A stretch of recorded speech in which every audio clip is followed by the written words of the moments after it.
L'argument du livre est le suivant. Il est vécu, réel. Ma grand-mère meurt et laisse un intérieur d'époque assez désolant, je dois dire, dont une espèce de salon avec un canapé en velours à fleurettes absolument ignoble. Et ma mère me dit, écoute, on va récupérer le canapé de la grand-mère et on va le mettre en Auvergne. On aurait eu un joli en cuir pour moins cher que le transport, mais il y avait une espèce de geste à la fois de piété filiale et d'appropriation d'une mère qui ne s'était jamais occupée d'elle.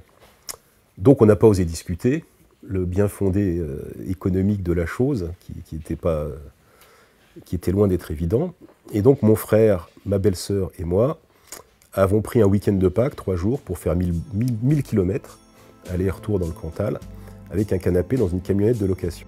J'ai quand même commencé en étant, dans ma jeunesse, complètement éloigné de la réalité, complètement à l'ouest, je dois dire.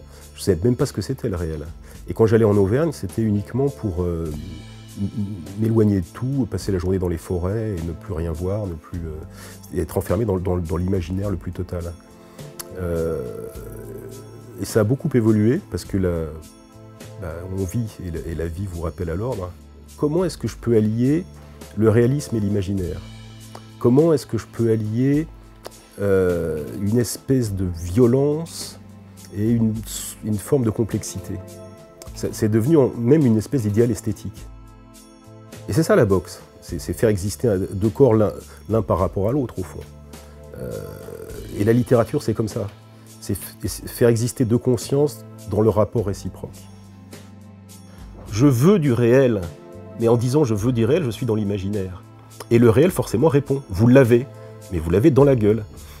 Et chaque histoire c'est ça.